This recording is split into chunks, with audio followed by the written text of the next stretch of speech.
regulations to set up the Independent Policing Oversight Authority, as well as developing guidelines for community policing.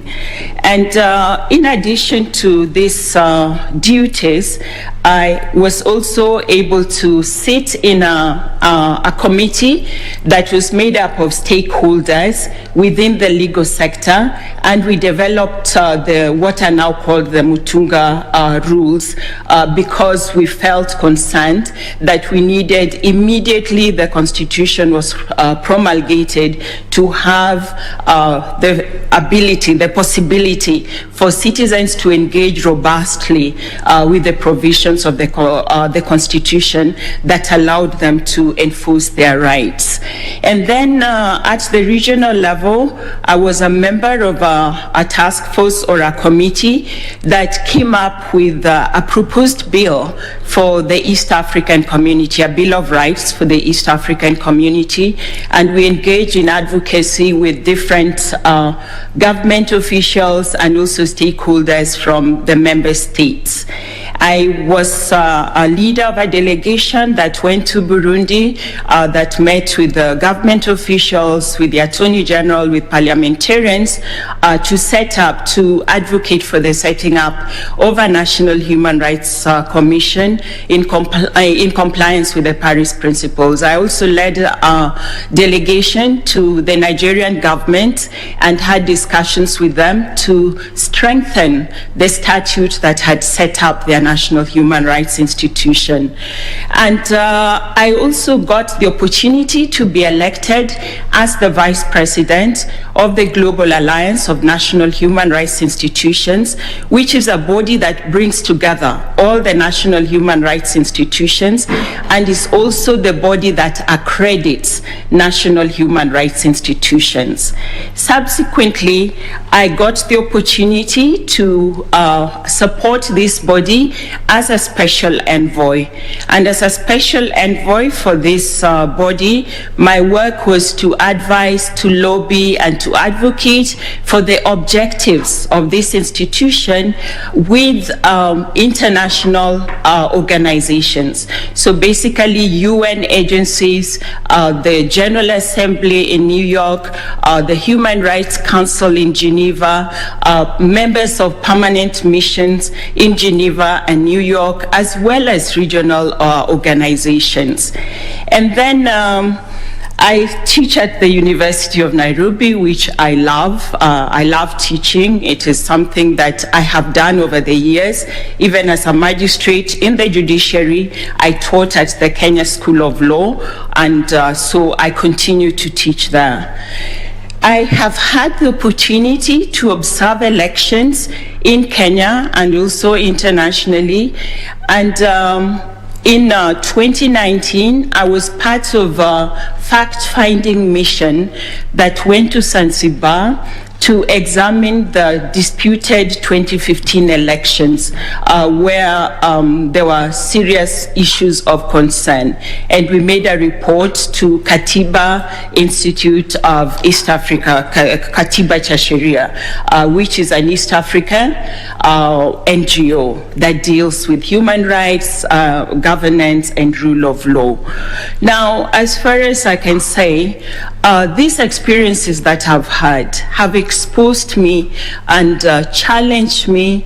They have sharpened my skills in terms of dealing with very difficult and challenging situations, being able to work under pressure, being able to build cohesion, being able to bring very diverse interests together, and negotiating, and also dealing with very high-level political actors. So I've had to deal with the attorney generals, with the ministers of justice, with chief justices, with parliamentarians, and also stakeholders directly, and citizens in different countries.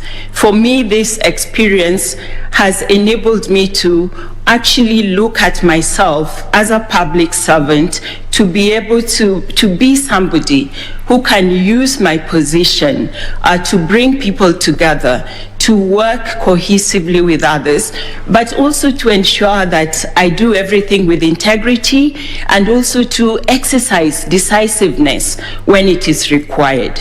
So that is, in summary, who I am. Yes, thank you very much, Chair.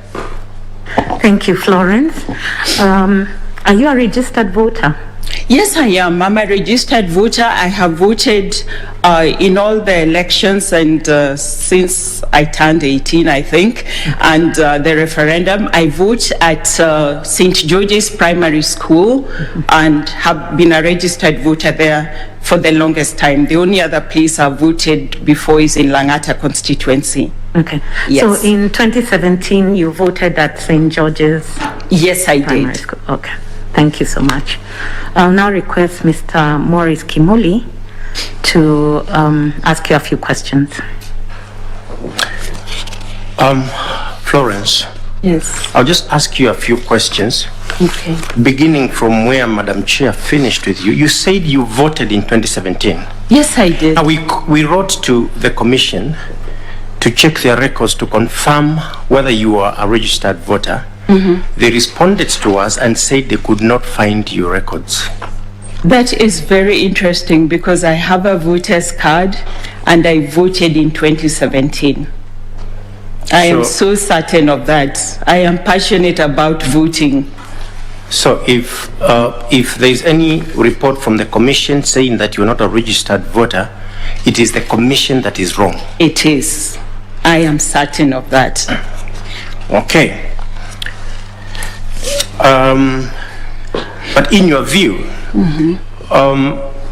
the duty to vote, do you think it has a place in our Constitution in terms of the national values? I'm looking at Article 10, which states that patriotism is the first aspect of our national values. You believe voting is your patriotic duty? I believe it is my patriotic duty. It is also my civic duty. And you do it? And I do it. Okay. Well, I'm sure the Commission is listening to your answers. Now, if I look at your case study, there are questions that you responded to. On the question of registration of voters, you spoke in a contingent manner. You said, because we had given a period of 6 months when the voters register was open for inspection, and you said there should be no further registration 6 months to the election unless the law allows registration to be done, in less than 6 months towards the election. Do you know the limitations imposed by law and the provisions of the law with respect to what time the voter register should be open for inspection? Actually, in my case study, I had said, presuming that the law requires 6 months, I know that the law requires the registration to stop 60 days. So there's 60 days to elections where there's allowed for inspection and also verification of the biometric data. So by the time you answered your case study, you had not checked? No, I hadn't. You hadn't checked? Yes. So you are not sure? I wasn't sure, but I knew there was a period, a time frame within which you're required to close voter registration. Okay. What about in the case of a by-election? Now you have checked. Oh, okay. In the case of a by-election, is that it depends on when the by-election is published. So when you have a by-election, it is declared that there's a by-election. Immediately that declaration is made, then you cannot have voter registration. Between the time of the declaration of the election and the voting? Yes. In the by-election? Yes. Fair enough. Now, You mentioned in your biodata and in your application that there is a book you co-authored Yes. with 2 other people. What was the title of that book? Isles of Peace. That is the one that it was rising out of the fact-finding mission in Zanzibar. You went there in 2019. Yes. Who are the other people you participated in the writing of the book with? There's Professor Juju Cole and the other guy, I can't remember his name, but there are 2 Ugandans. But Sabita. Professor, yes, Sabita. Peter, yes. Yes. Yes. There are 2 Ugandans. Yes. Now, that visit to Zanzibar was an initiative, you said, of which organization? It's called Kituo cha Katiba. It is based in Tanzania, in Uganda. They commissioned a study and required you to undertake it. Yes. You were remunerated for it. Yes, we were. Yes. That report that came out of that study, was it your property or the property of Kituo cha Katiba? It's actually the property of Kituo cha Katiba because they are the ones who commissioned the fact-finding mission and required the report to be done. Now, if it was a property of Kituo cha Katiba, in your CV, you said you published a book. The book is a reproduction of that report. Yes. It's a reproduction of that report. Yes, it is. I have checked the records of that book. Some records indicate that it was published in 2018. Yeah, okay, I'm sorry, I mistook the dates. So I think we went there in 2017. Are you sure when the book was published? Because you have expressed it in your CV. Yes, I have. I can actually send a copy to No. to the. Are you sure to when the it was panel. published? Well, when it was published? Yes. I think it was it was after the fact-finding mission. So we did a number of, because the way that the process is done, you actually do a number of, copies because you keep redoing and editing.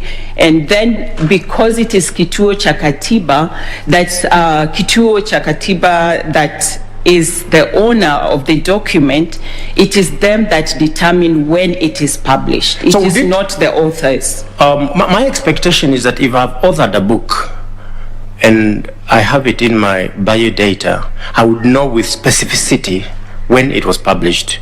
But let's keep there. Now that it was Kituo cha Katiba, an undertaking that was paid for, do you think you would then be right to take credit for the outcome? For the authorship? Yes. Of course, I have the right to take it because I put in my there was intellectual input into it. If the 3 of us had not gone to Zanzibar, if the 3 of us had not conducted the fact-finding, if we had not sat down and written, Kituo cha Katiba would not have any document to publish. Fair enough. You, as the head of the Kenya National Human Rights Commission, the commission did a lot of reports. Yes. Did you publish them as books and take responsibility, take the credit? No, we did not, because there's a difference between the commission and an NGO or a private entity commissioning individuals. The commission is a public entity. When you do any work for the commission, you do it as a public servant. You don't take personal credit for it. No, you cannot take personal credit. Let's just a couple of questions regarding this work that you did. You collaborated with 2 Ugandans. Yes. To go to Zanzibar. Yes. To investigate a disputed election. Yes. And you wrote a book out of it. Yes. Now, you are aware that Kenya, your country, has had manifold disputed elections. Yes, I am. You are aware that Uganda has had manifold disputed elections. Now, have you authored a book about peace in Kenya? Tanzania, compared to Kenya and Uganda, is child's play in terms of disputes in elections. I'm examining your patriotism to this country. Have you called your friends from Uganda to author a book on peace in Kenya? Have they called you to author a book on peace in Uganda, so that then it can demonstrate that your love for this country? My love for this country is demonstrated by the fact that during the 2000 and 2008 electoral violence, the commission which I was heading investigated and published a report I wouldn't on want to cut the you short. post-election violence. I wouldn't want to cut you short because we have Yes. limited time. I know the commission has that mandate. We pay commissioners and members of the commission to do exactly what they did. Yes. I'm looking for your personal initiative. You went to Tanzania and wrote a book on peace in Tanzania and disputed elections. Have you, at the personal level, it's a simple question, done the same for your motherland? I have not done the You same. have not done the same. No, I get the answer. Could I just make a clarification? Yes. I did not sit in my house and decide that I'm going to Zanzibar to make a report. I was requested as an expert to go to Tanzania, to Zanzibar. So it was not my personal initiative. Yes, that's what I was looking Yes. for. So you've never had a personal initiative to write I and have give not. direction on the No. elections and disputes in Kenya? No. Now, in your CV, you also indicate that you are a member, now as the chair of the commission, you are a member of the Witness Protection Advisory Board in Kenya. Yes. That board is housed in the office of the Attorney General. Yes. Now, just confirm, that board specifically deals with protection of witnesses in criminal matters, in criminal proceedings. Yes, it does, yeah. Now, do you think, in your estimation, witnesses in election petitions are vulnerable witnesses who could require protection? They actually do, because one of the reasons why the Witness Protection Agency was established was because the reason why the commission sits on that board was because the commission advocated for, we had discussions with the Attorney General, and our view was it is government's responsibility to protect any witness. And it was established after the 2007 elections, because we witnessed massive, What was established? the Witness Protection We have Agency. agreed that it protects people in criminal proceedings. I'm not talking about witnesses in election petitions, an emotive question. It doesn't protect witnesses in election petitions. No.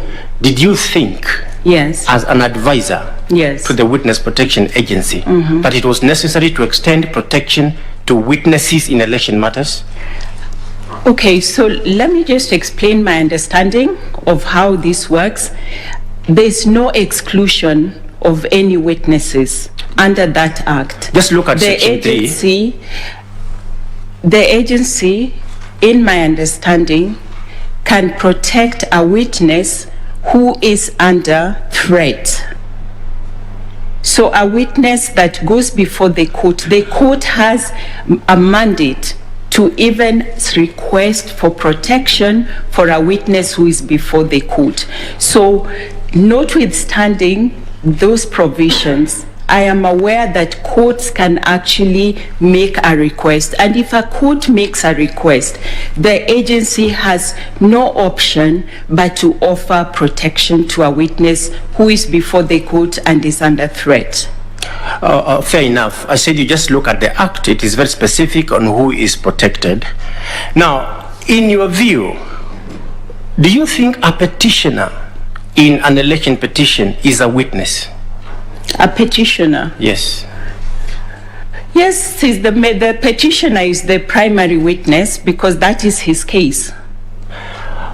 What do you think is the legal framework available in Kenya for protecting petitioners and witnesses who may be intimidated to withdraw election petitions,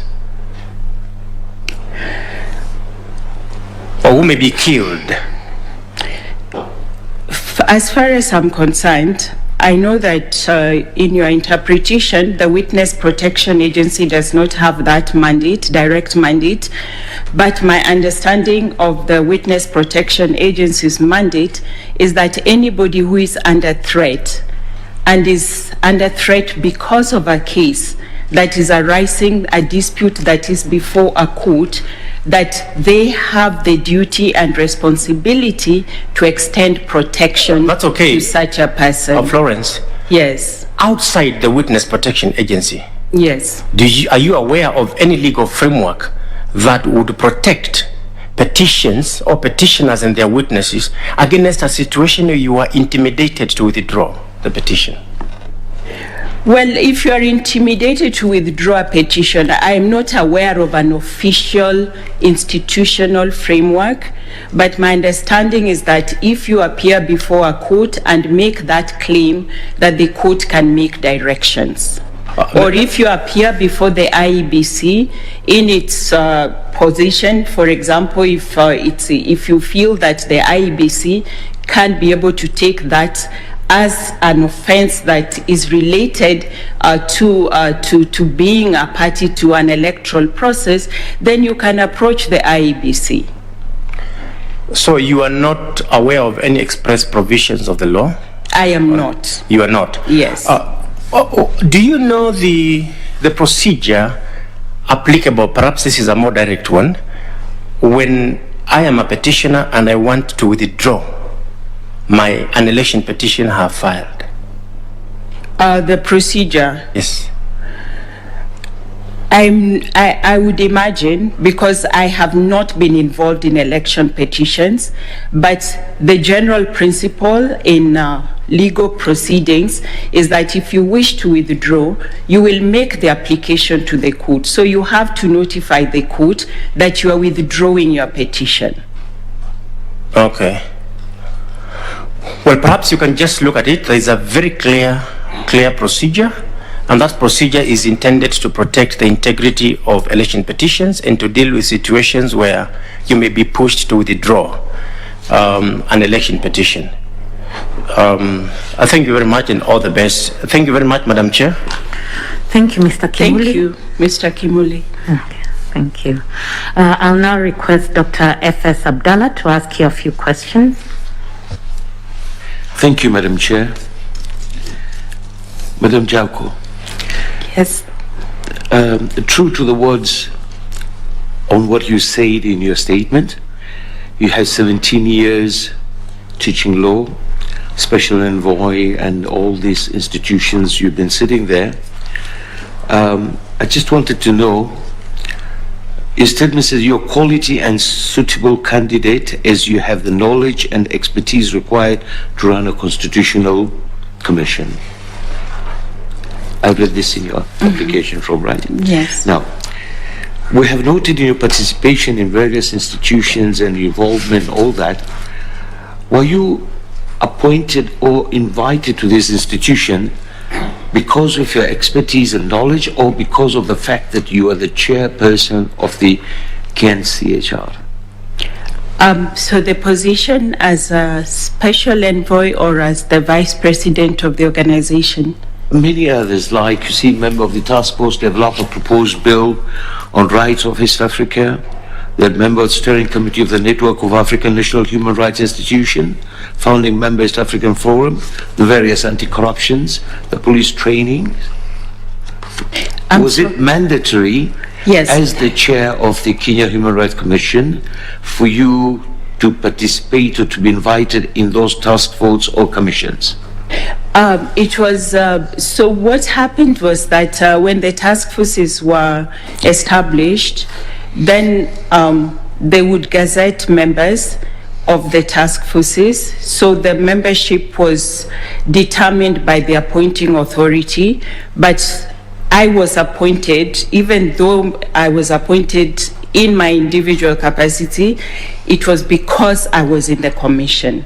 So the Gazette notice will actually specify the name, but it was because of the commission. Okay, maybe you could clarify that. Suppose I was the chair. Yes. Would I be appointed or would you be the one to be appointed? No, you would be appointed, but your name it will not be written chairperson of the commission. It will be written Dr. Abdallah, chairperson of the commission. So, yes, I don't know if that makes it clear. Yes, I want to believe that you are appointed in some of these institutions because Yes. of your position as the chairperson. Exactly. Not as yes. Florence Simbiri with 17 years experience in the law. No, Thank you. certainly not. Thank you. Not. Well, I am convinced, and I want to be assumed, with all this experience and 17 years of teaching in the law, I'm sure there's nothing you're not going to answer correctly pertaining to the law and the IEBC operations. So my request, and with the permission of the chair, rather than giving you questions, I want to have a conversation on how we can improve the situation which has been going on and how it can be, how you could help if appointed the commissioner for IEBC. So the word is no question, the word is I want to have a conversation. Okay. Right, madam. There are some beliefs that good school would give one a ticket to ride, and the career choice would allow you to travel on the train of success for all your life. I would like to hypothetically believe that you agree to this statement. Right. What would you recommend to our youth nowadays when uncertainty is defining future, as we cannot prepare the world for our youth, but we can prepare the youth for the upcoming changes in the world? Especially as you are aware that the youth are majority and they are of course very enthusiastic. What, as an experienced lecturer, what would you like to advise our youth with in inevitable changes coming up? Okay, thank you, Dr. Abdallah, for that question. I am sure that there would be different perspectives to it. But my advice to students or to the youth is usually to, first of all, once you have chosen a certain career path or you have chosen a subject that you want to study, my advice is that you have to be excellent. You have to aspire to be the best person in that space where you are.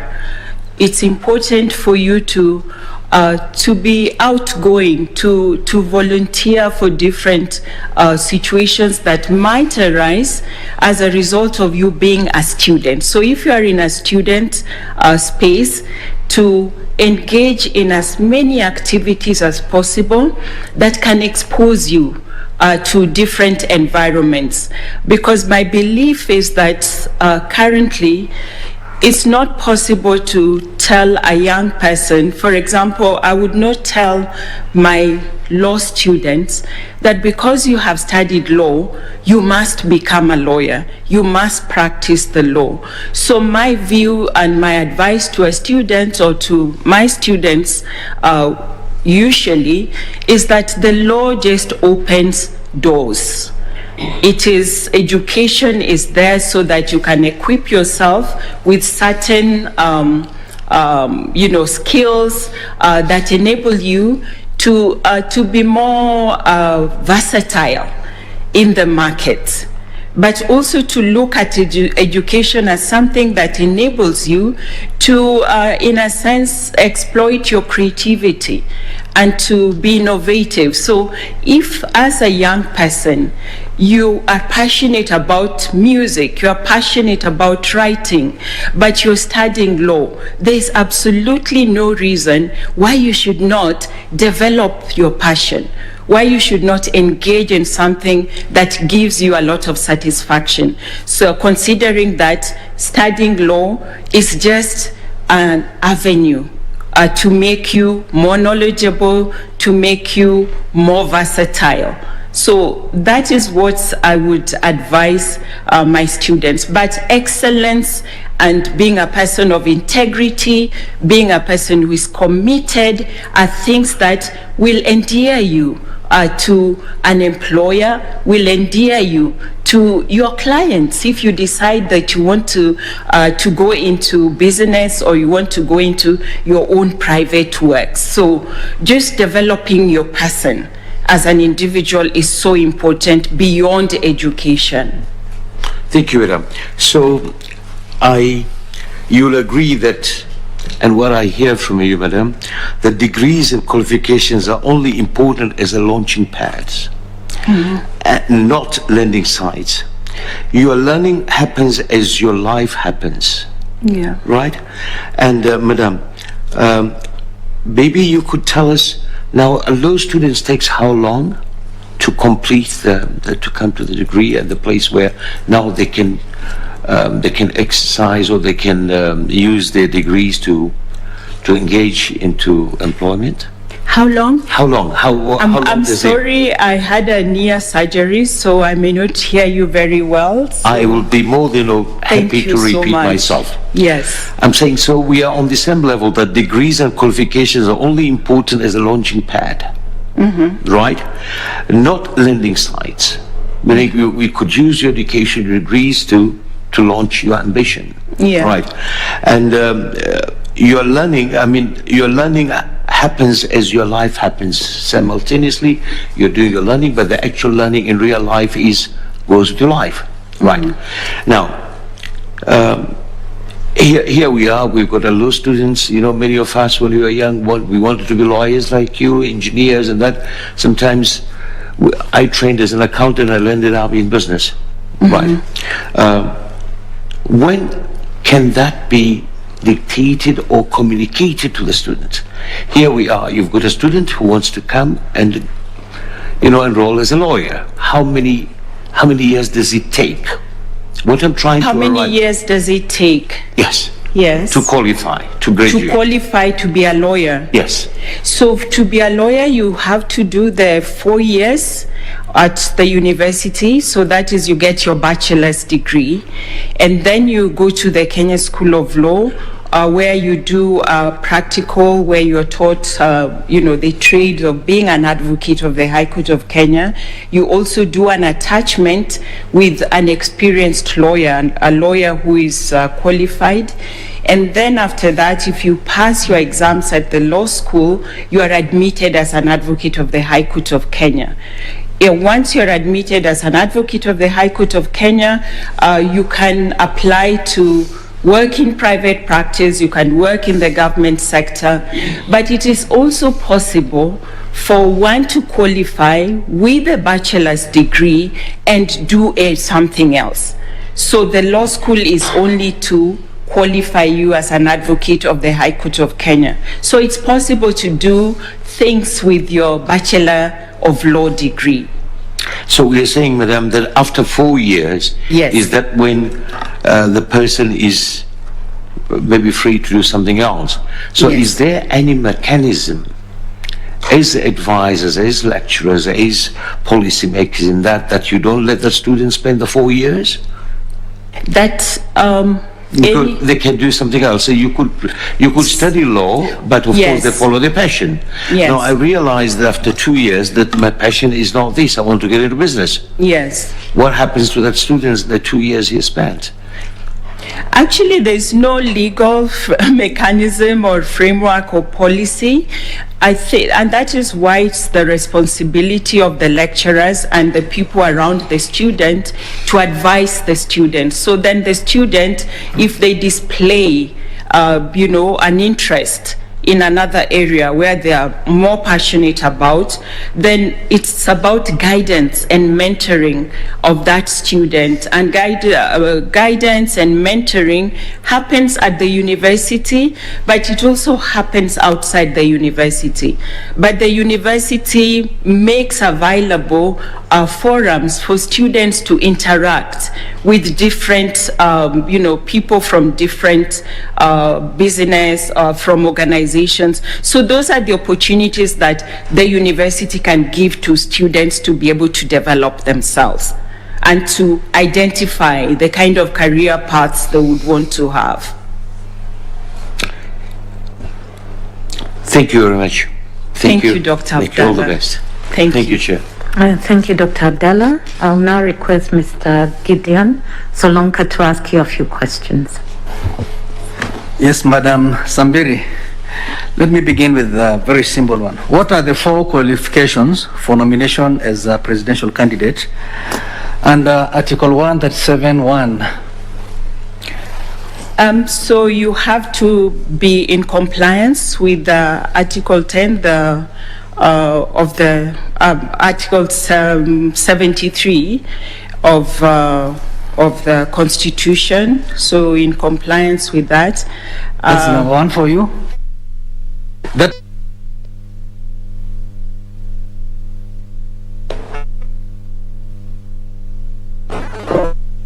yes.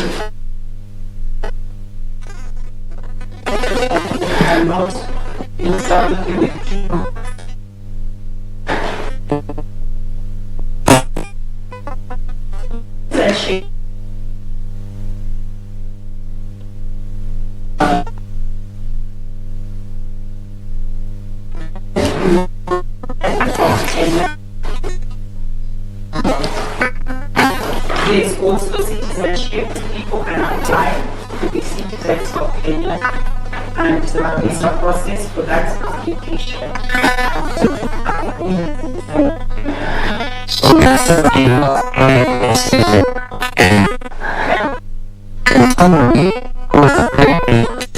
Kenya for the office of president.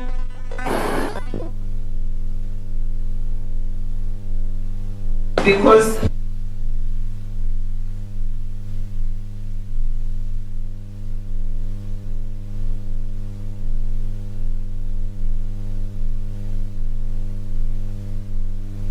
Supposing he renounces the other citizenship. if he renounces the other citizenship, yes, then they are a citizen of Kenya. So you can run for presidency. I can't say it's a time. You can. That is a requirement. Okay. What is the other one? 2 more. Give me 2 more. So the other qualifications are, I have talked about the article, the chapter 6, citizenship, not have a criminal record. So you shouldn't have been convicted of a criminal offense with the 6 months conviction.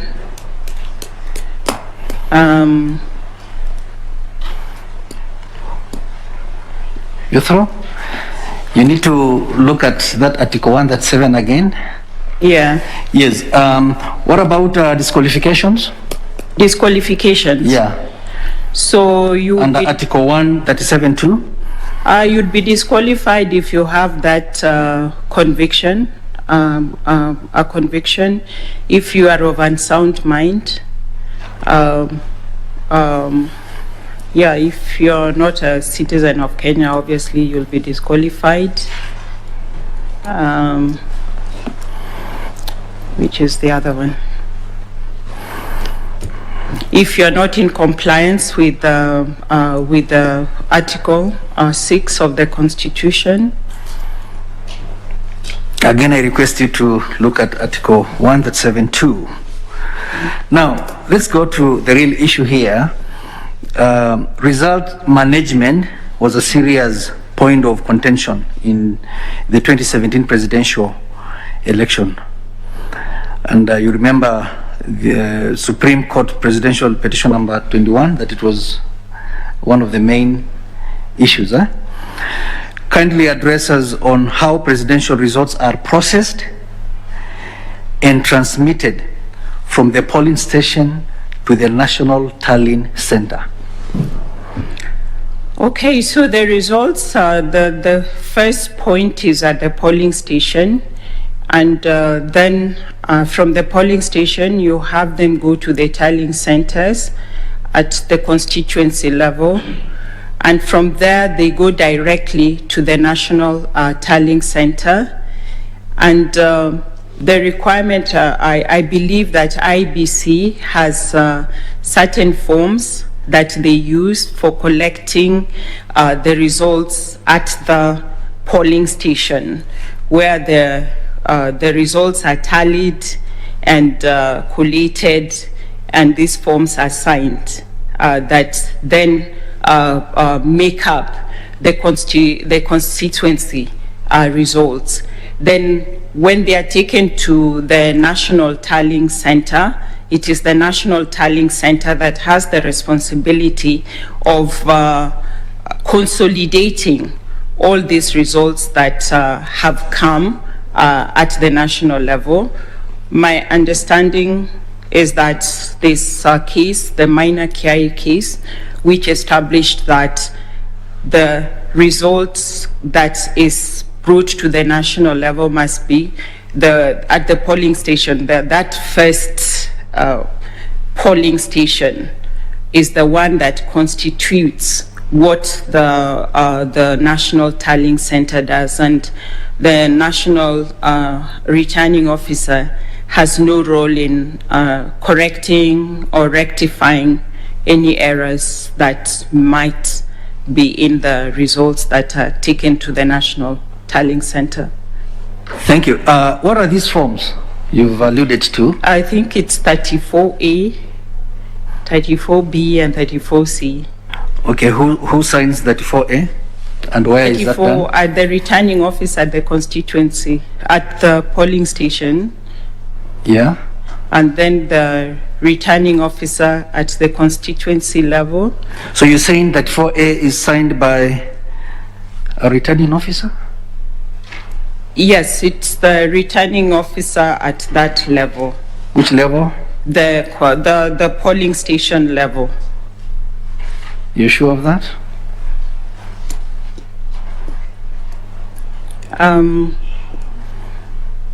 Yes. The must, yeah, because that is the person who is responsible for those results, and they actually announce the results there.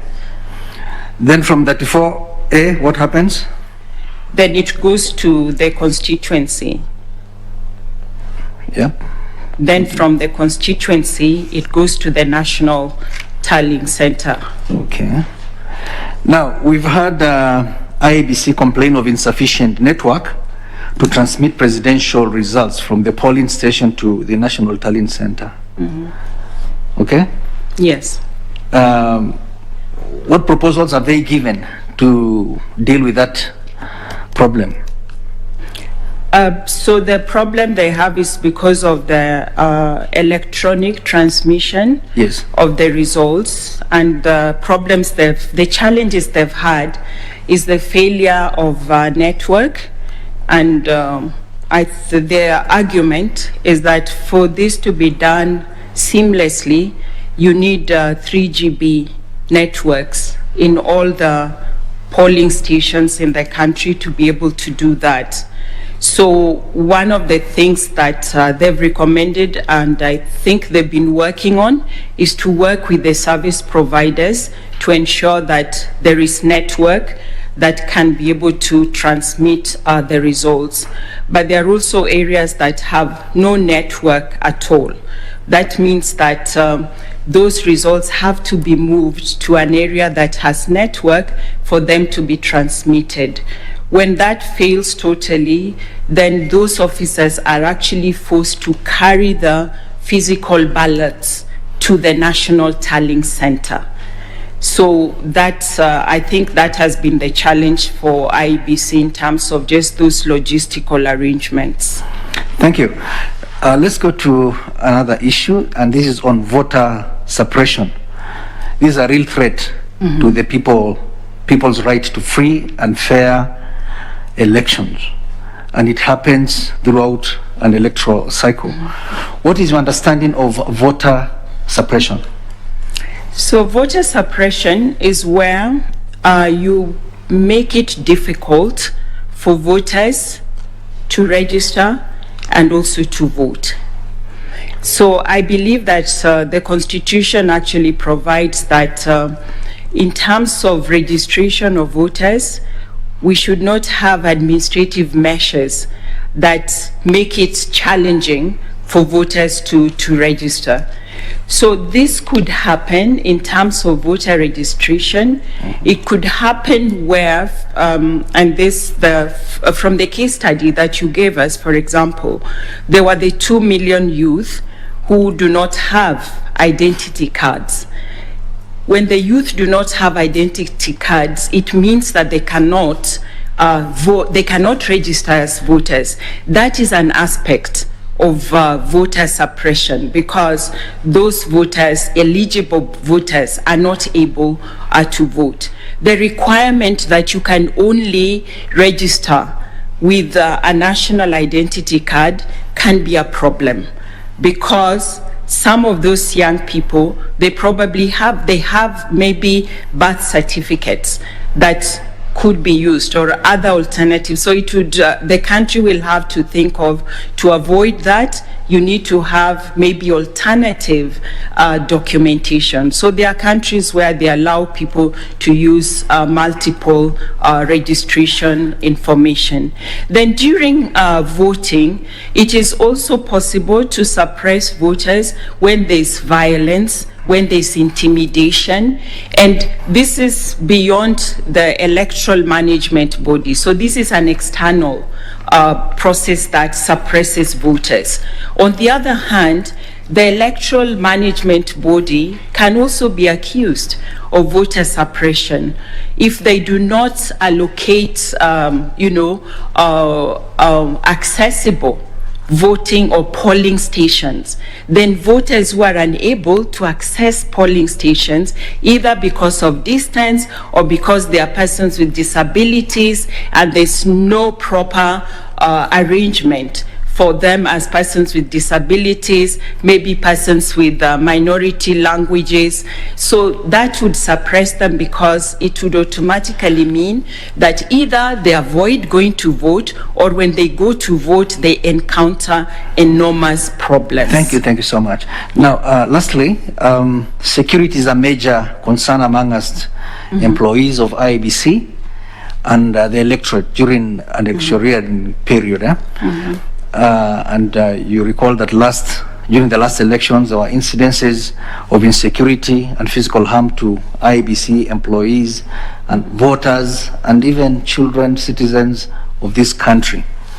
Now, from your CV, I've seen that you are a member of the Task Force on Police Reforms in Kenya and Police Reforms Implementation Committee between 2009 and 2012. What measures can IEBC put in place to address these concerns of insecurity? Just briefly. Okay, so within the law allows for IEBC to work closely with the national police. Actually, under the law, any officers who are seconded to the IEBC during elections are under their direct control. So I think that there's need for I don't know if there's need for better clarity, because I'm not an insider in IEBC, but how they exercise that control over the officers who are seconded to IEBC during an electoral process. But security also means it's not just those officers who are seconded to IEBC. The general security that the National Police Service still has to maintain during an election period means that IEBC has to have serious discussions with the National Police Service to preempt any possible security lapses. So IEBC must always have this scenario building processes where they can predict where is insecurity most likely to happen, and then put in place mechanisms. In addition to actually educating the public about having a peaceful election and ensuring that the public themselves do not engage in violence or intimidation that then escalates security situations. Thank you, Madam Jaoko, and good luck. Thank you. Thank you, Mr. Solonka. I'll now ask Madam Elizabeth Mayo to ask you some questions. Thank you, Chair. Thank How you. are you, Florence? I'm fine. I want us to talk about practical issues affecting our stakeholders, the electorate. You have just confirmed to us now when Maurice asked you a question about your status as a registered voter. And the information we have from IEBC is that they cannot get your records. But you have confirmed to us that you have an elector's card, you even voted. Yes. How do you feel about that? I feel very bad, Madam Mayor. Actually, in 2017, when I went to vote, I was shocked when I put my fingerprint there and they could not find me. And then I was given a book, they checked, and I wondered, I am in St. George's in Nairobi. If I cannot be found by the biometric, what about somebody who is out of, somewhere else?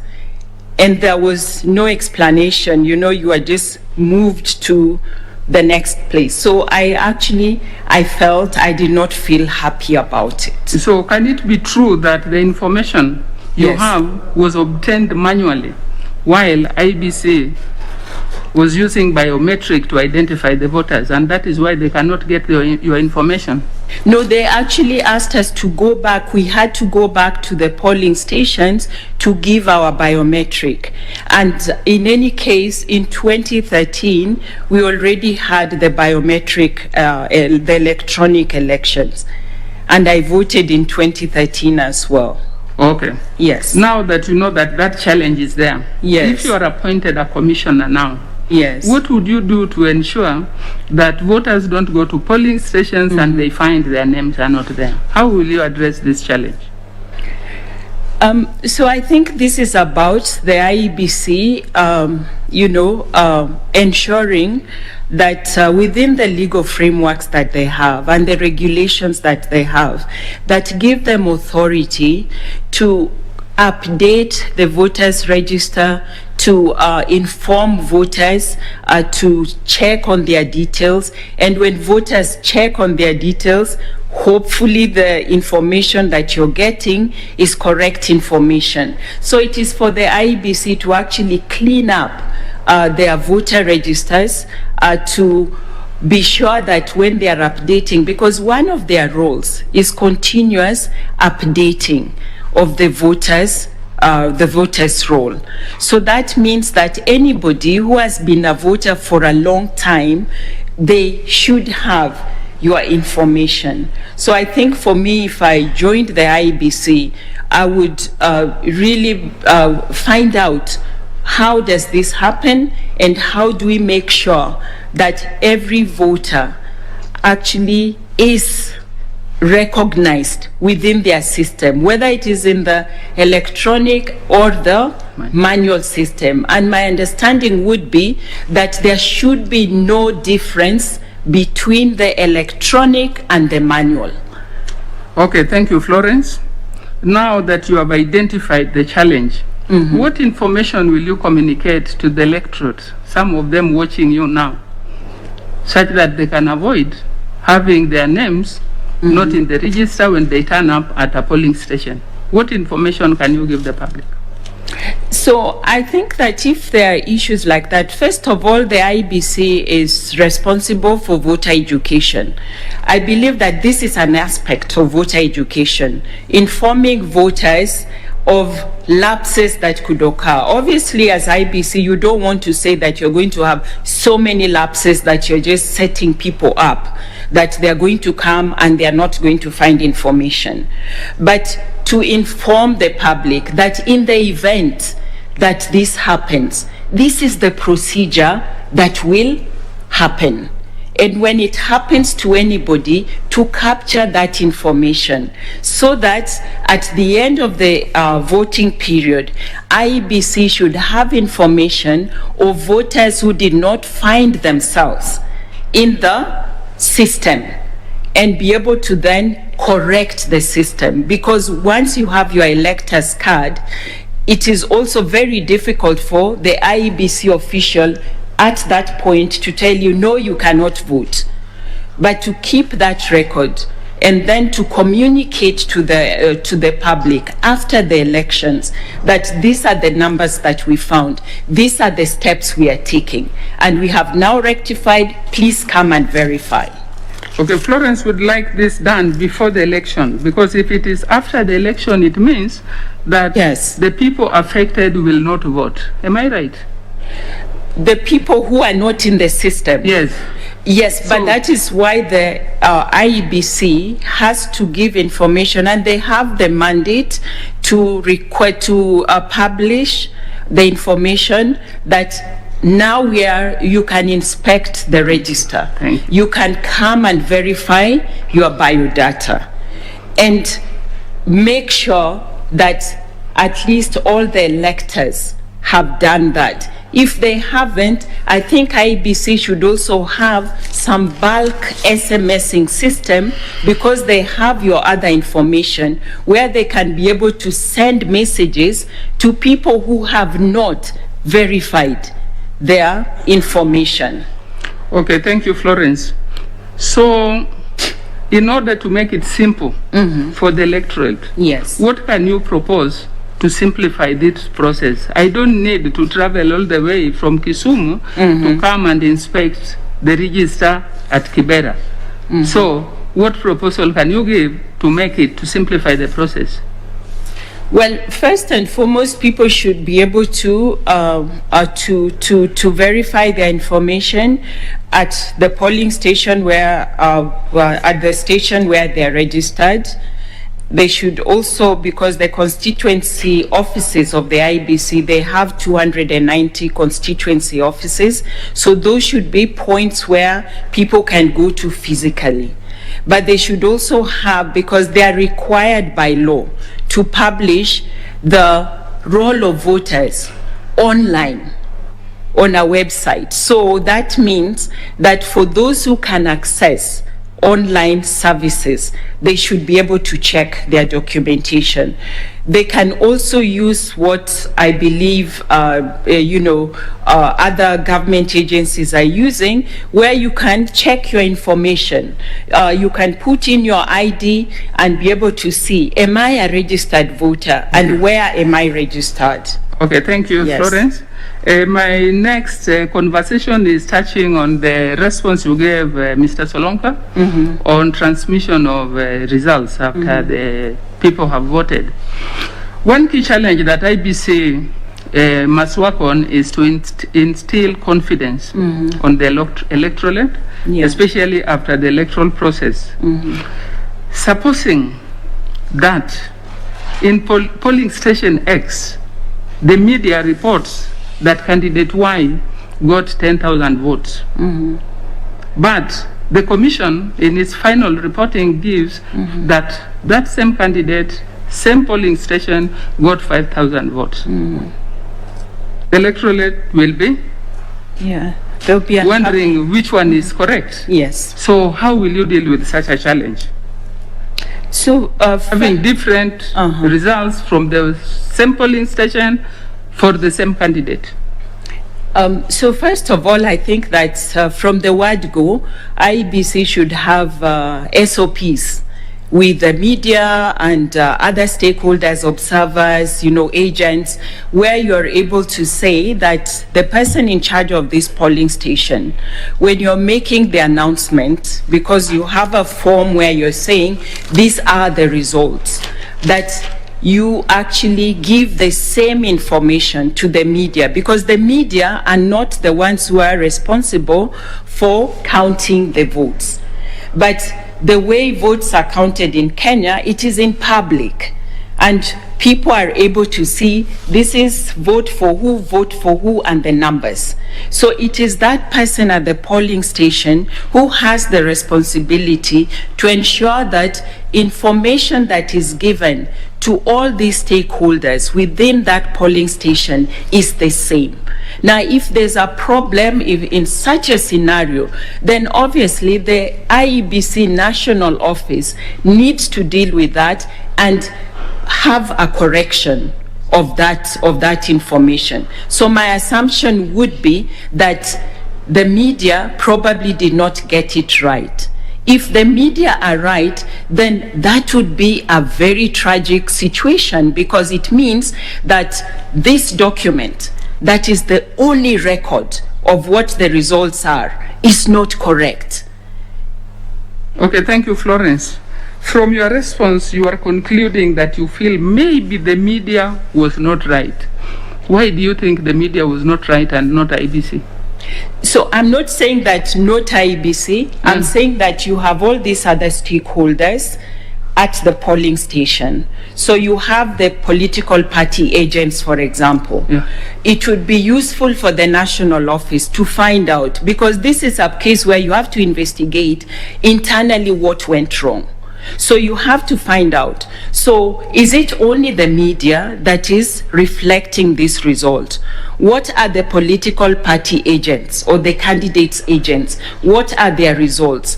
Because before you try to make a correction and address the public, you must establish your facts. If it is IEBC that is wrong, then IEBC must come out and own that and actually apologize to the citizens who voted in that polling station. Okay, thank you, Florence. So you agree with me that for you to get a solution to this problem, you must know the cause. Yes, so in you your must. view, what do you Exactly. think can be the cause of this kind of a variance? Yes. What do you think can be the cause? What could be the cause Yeah. of such an occurrence? Yeah, of the variance. Of the Different variance. figures, yeah, different figures, yeah.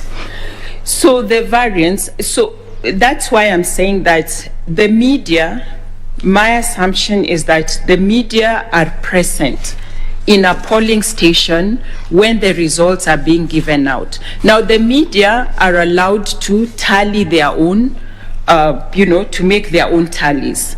In a polling station, there are different streams at the polling station. So the idea is to collate all these results that are coming from the different streams. So if there is a problem, for me, the evidence would be that do you have all the forms from each stream? What were the results from each stream? What is the addition? If the addition shows that IEBC is wrong, then it means that something could have happened in the course of either doing the additions themselves, or because the media were not allowed to observe properly during the counting. Okay, thank you, Florence, for that. You also touched on the role of the youth. Yes. So what innovations would you bring to IEBC to enhance engagement of the youth and improve on voter registration amongst the youth? So, okay, so I think that the youth in Kenya are very versatile, and they are they engage very robustly with social media. They engage very robustly with alternative, let me just say social media and other alternatives. IEBC could engage in a very robust manner through their social media pages. They could also organize, discussions with the youth, with youth groups, because youth groups do exist. And they could use YouTube streams. They can do Zoom meetings or Meet meetings with different types of youth. And they could use universities, they could use schools, especially if you want to capture those who are required to register and to vote, you could actually target schools where students are turning 18, they are going out, they are registering as national citizens, and you also then need to provide them this information. They could also engage with the national registration of persons. So when you become 18, you register as a citizen, you're given an ID card. They could organize with that organization to include information, because usually when you register nowadays, you get a message from the bureau telling you your documentation is ready. So they could add a message there. You are now eligible. Congratulations, you are an eligible voter. Please go to the next station and register. So just engaging those spaces where the youth are and encouraging them and making them aware of their civic duty to register and to vote. Okay. Thank you, Florence. Yeah. Thank you, Chair. Thank you, Madam Mayor. I'll now request the Vice Chair to ask you a few questions. Thank you, Florence. Now you have held what I would call significant careers and leadership roles in your professional life. Regional, you've held positions at regional level and led the missions at regional level, national level. But coming down specifically to Kenya, what would you say in your professional life are some of the most significant achievements in this country? Things that you can say, this matters so much to me. That significant things that have happened in the country? Leadership positions. Yes. Those achievements that you really count as valuable to you in this country, especially those achievements that have to do with the development of this country. Okay, thank you very much, Mr. Achoki. Yes, I've held various leadership positions. I think that one of the most high-profile ones was being the chair of the National Commission on Human Rights. And in my leadership capacity there as the chair, I was able to steer the commission during some very turbulent times in the country. And one of the challenges that we faced, especially during the 2007-2008 elections, was the fact that the country was so fractured, and as a commission, we had been monitoring campaigns, we monitored elections, and the violence happened on all of us. And there was therefore need for all of us, and especially institutions that deal with governance, to rise up to the occasion. And we did rise.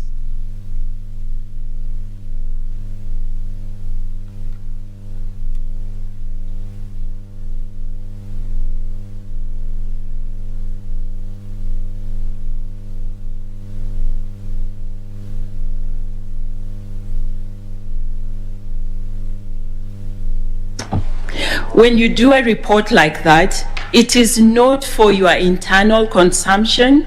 It must be something that you're saying that there are government agencies that can be able to do something, that we need to have preventive measures, we need to address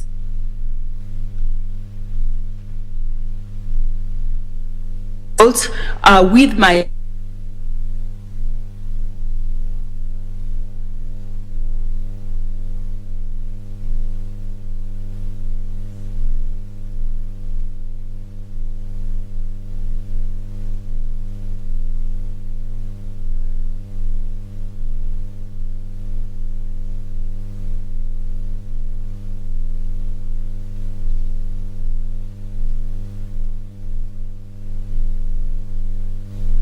undertaken to come to the conclusions that we did.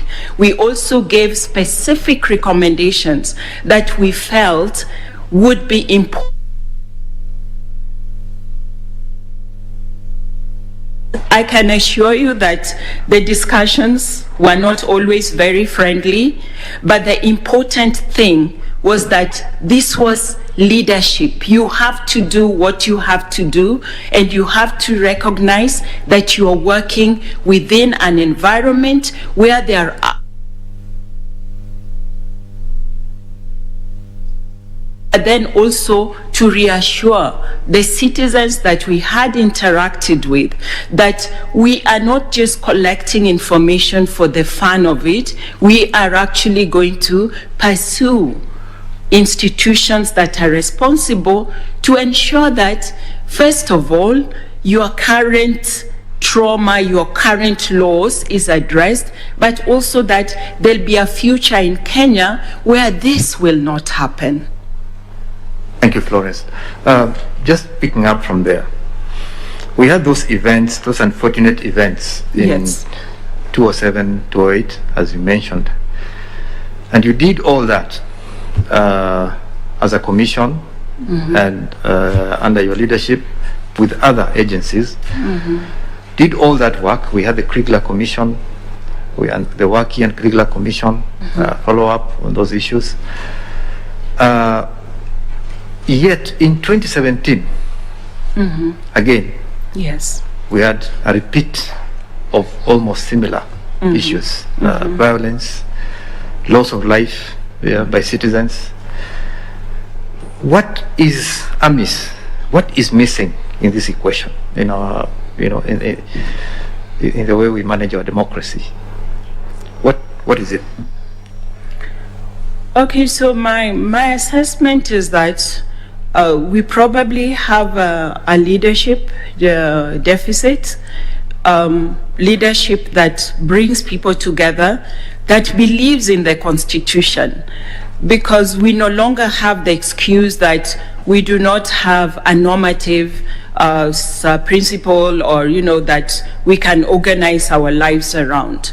So for me, the idea of a constitution being a document that governs our democracy, that reassures every citizen that there's the rule of law, must be demonstrated by those who are in leadership.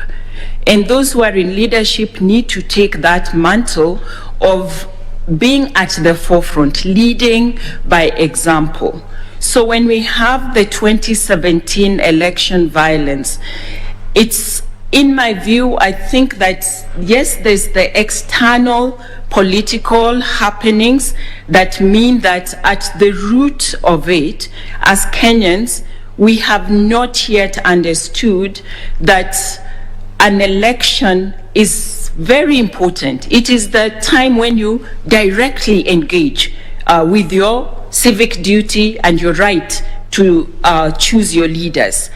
But an election should not lead you to now go into violence against your neighbors. It's a competition that should be won fairly. And for me, this brings me to the role of IEBC, because the IEBC sometimes seems to be the weak link in all this. Because why do leaders wait until an election period to heighten these things? Is it because they know that if you do this at this point, then you have a natural institution that you can say, actually, as we've been doing very well, we are good leaders, but look at IEBC, it cannot deliver credible elections. And the minute IEBC does not deliver credible elections, then you have an excuse to tell your followers that, it is not us, we don't have the responsibility of counting your votes. There's somebody who has it and they did not do a good job. And therefore you have a justification to be angry at IEBC and then translate this anger towards your neighbor. So I think it is a question of leadership at the wider level and a greater understanding of the IEBC, of the role that they play in this once a 5-year time for every citizen in this country to go out and express their political will. Now, Florence, supposing tomorrow you successfully go through the interviews process and you get appointed as a commissioner of the IEBC, how do you help fix these issues and these problems? Okay, so first, of course, I would have to understand the internal workings of the IEBC. I'm fortunate that I've worked in a commission, in a Chapter 15 commission, and so it may be an easier entry into their space. But I would then look at how many months do we have to the next elections, because everything now must be about 2022. What are the minimum things that you need to do? So I would think that if I went into IEBC, I would be asking myself, there are many issues that have been raised about things that are not there, that have not been done, that need to be done. But 2022, IEBC has to carry out an election. So I would be asking myself, what are these minimum things that already exist that can ensure that a credible election will be held? Because there are some things that you're not going to resolve in the 1 year. So forget about those. Think of, is it possible to hold a credible election within the resources that you have, with the shortcomings in the law? How do you do it? So that would be my approach, that it is 2022. I will work with the minimum that I have to ensure that these are credible election. Thank you, Florence. Thank you. Thank you, Chair. Thank you, Vice Chair. I'll now request Reverend Father to ask you a couple of questions. Thank you, Chair. Allow me, Madam Florence, to take you through just a few questions. From your application and your biodata, you indicated that you are special envoy to the Global Alliance of National Human Rights Institution. Yes. You are also working with the University of Nairobi. Yes. Now, my question would be, how do you manage a potential conflict between the roles if appointed to be a commissioner? The potential for conflict. Okay, so right now I'm not the special envoy for national human rights institutions. The University of Nairobi is a public institution, and I would not take the two positions. In 2007, when I joined the Kenya National Commission on Human Rights, I was a university lecturer, and I requested for leave of absence. I also informed the university to stop my salary, because I am not supposed to get salaries from two public institutions. So that is what I would do, because it is what I've done in the past, and it is also what is required in the law. Thank you, Madam Florence. Allow me to ask you just like a general question. What are the national languages of Kenya? The national languages of Kenya is English and Kiswahili. Yes. Great. Now, unafahamu Kiswahili? Ninafahamu, lakini kuongea ndio sio didi sana, kwa sababu unajua sisi hatukufanya Kiswahili kwa nini, what is it called, the 844 people had compulsory Kiswahili, lakini sisi ni kujua tu Kiswahili kwa kuzungumza, kusikia, ndio. Ukipata nafasi ya kuwa commissioner na uende huko mashinani, na unajua watu wa mashinani wakati mwingi hawakifahamu Kiingereza. Ni kweli. Na upate nafasi ya kuelekeza wananchi kufanya uchaguzi wa haki. Ni jambo gani ungewaeleza kwa Kiswahili, kwa ufupi tu, waweze kufanya ndio uchaguzi huwe wa haki kwa Kiswahili? Kwa Kiswahili kwamba wanatakikana wafanye nini? Waelekeza kwa njia ya kufanya uchaguzi kwa njia ya haki. Kwa njia ya haki. Kwa hivyo sasa niko mashinani. Kwanza nitaeleza tuko hapa, sisi ni commission ya IEBC, sisi ndio tuko na jukumu wa kuendekeza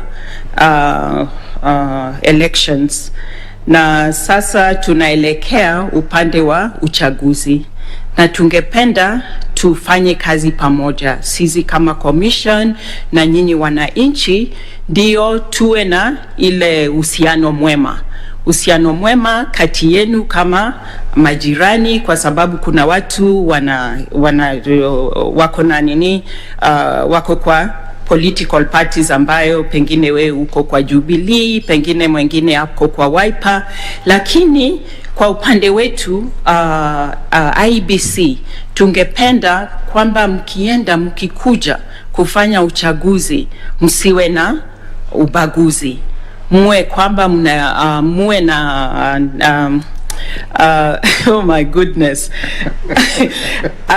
Okay, so let me just answer this, Father Mutie, in this way. Yeah. That okay, this is so bizarre, but when I was a judicial officer in Kibera, I worked in Kibera Law Courts as a judicial officer. When I went there, I could hardly speak Kiswahili. After about 2 years, I mean, I can understand, I speak, but you know how I'm not confident. Okay. In 1 year's time, I used to deliver my judgments in Kiswahili, because when you are in that environment and people are giving their evidence in Kiswahili, and there's no point, I was actually the person telling advocates, just ask in Kiswahili, because things are lost in translation. So by listening and knowing the terminology that I needed to use, I was able to deliver my judgments in Kiswahili. So believe it or not, if I'm joined IEBC, I will know the language, the proper Kiswahili words that will communicate what IEBC needs to communicate. So I will not shy away from it. And I did the same in the Commission of Human Rights. Thank you, Florence. I see time is not on our side. I would have asked you some more questions, but kindly, Chair, I appreciate the moment. Thank you. Thank you, Reverend Father. Florence, allow me to just ask one follow-up question in view of the fact that you have served on a constitutional commission.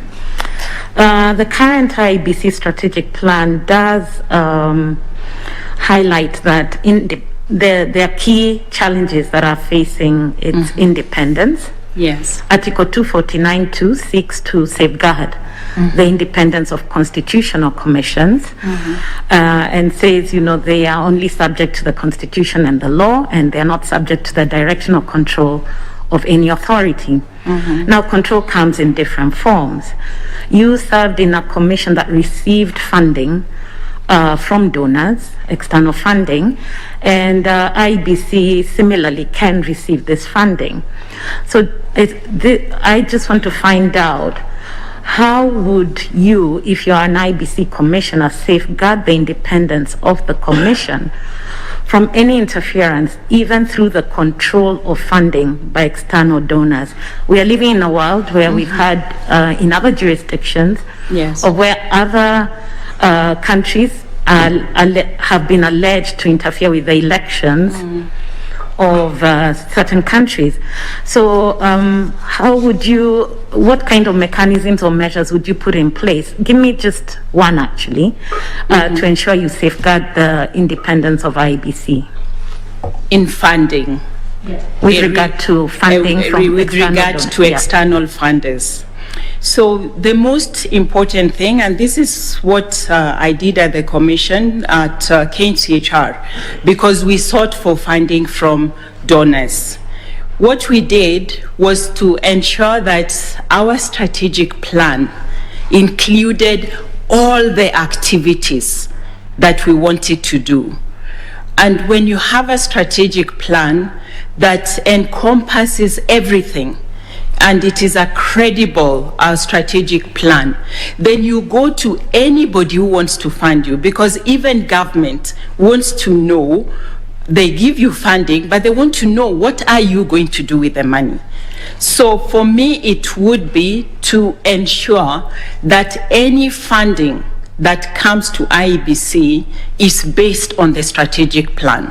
So you will be funding the strategic plan activities of the IEBC, because if you don't do that, then you're opening this window where a funder can come and tell you that, you know, we are interested in this area, and you did not put it in your strategic plan. So then the funder has control, even though it is something that is significant for you, but who has control?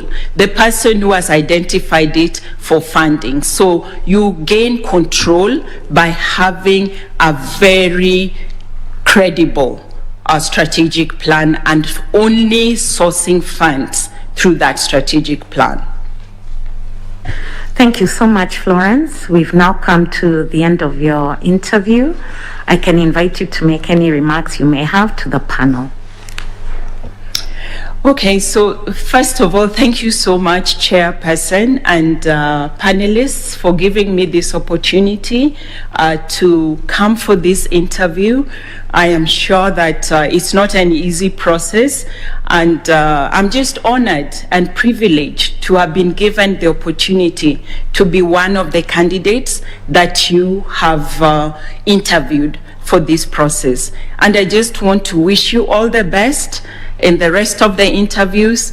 I want to assure you that as a Kenyan, I would be so happy to see a commission that will safeguard our political right to elections, that will give us a credible election. And I am sure, I have no doubt, that you are capable of giving us those people, even if I'm not one of them. Thank you so much. Thank you so much, Florence. And on behalf of the panel, on behalf of Kenyans, thank you also for offering yourself to serve in this position. And we do wish you all the best. So a member of the Secretariat will walk you out. Please ensure you take your original certificates. And we wish you a very good rest of the day. Thank you. Thank you. We will now take a break and resume at 11:30 for the next interview.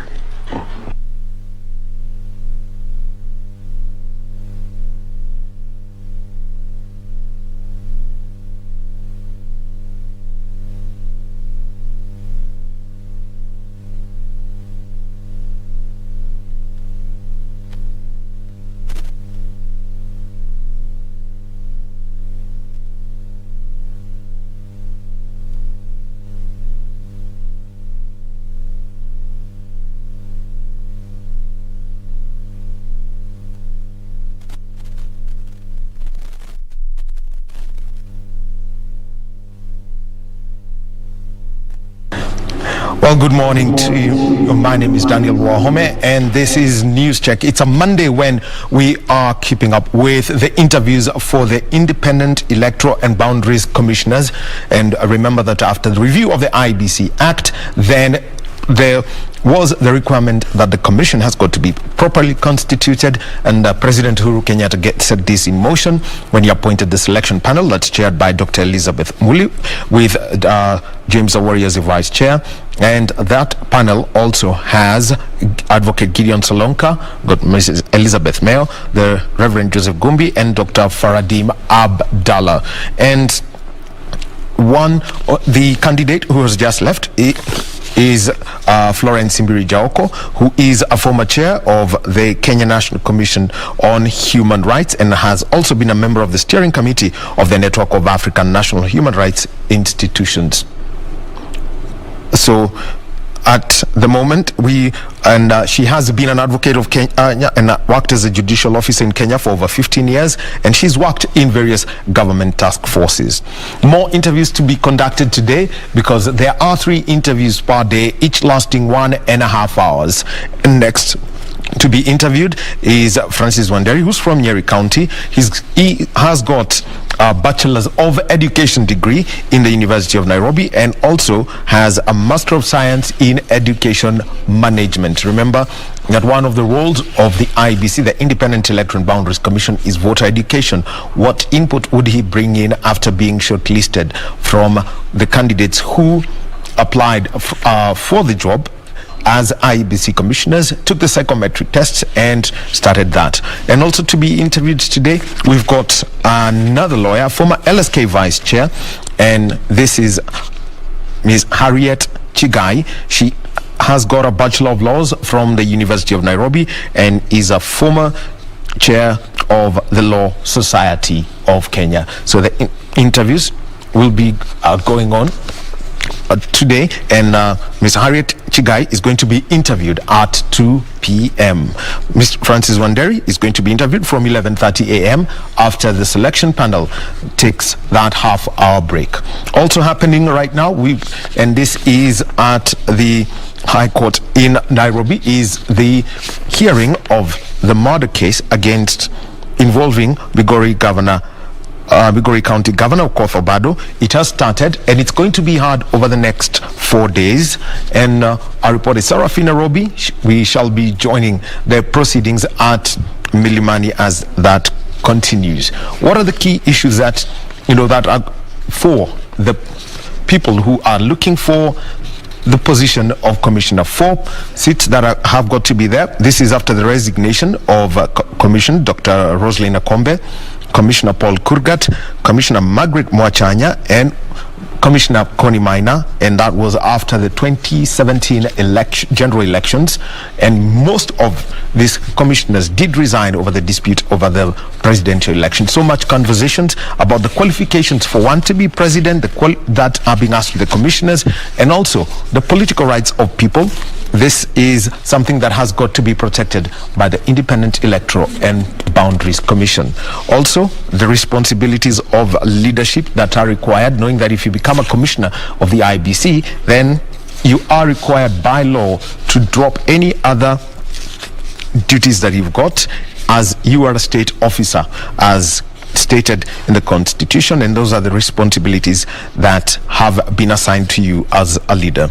Also, how well do they understand the general principles for the electoral system and also the laws that have been put in place, the nomination of candidates, how one qualifies to run for any seat as an independent candidate, plus also the legislation on elections are set out through the amendments that are coming in, and there is a law whose operationalization had been suspended until after the 2017 general elections. That law comes into force with the next general elections, which means it's the Election Financing Act. How much do you spend? How open are you about your sources of the campaign funds that you've got? How much do you spend on the media? Is it radio? Is it print? Is it television? Or is it outdoor advertising? All that is captured in there. And also the people who are supposed to be managing the finances, they are required by law to be declared through the Register of Political Parties, and if there is any change in that 9-member committee for each political party or people around a candidate, then that must be declared, including your bank accounts. This is to ensure that campaign spending is not a threat to the integrity of the election process.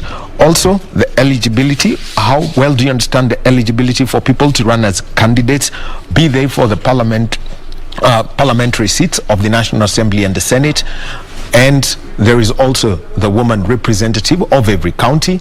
There is a member of the county assembly, the governor of a county, and in the presidential election, we did hear Advocate Jaoko being asked about the qualification by a member of the selection panel, Advocate Solanko. And what is the overall role of the IEBC? How independent is it? How does it manage its finances? We shall be joining the selection panel again, and this is at 11:30 a.m. Our sign language interpreter over these hour is Lenzo Dingo. Let's listen into the proceedings at the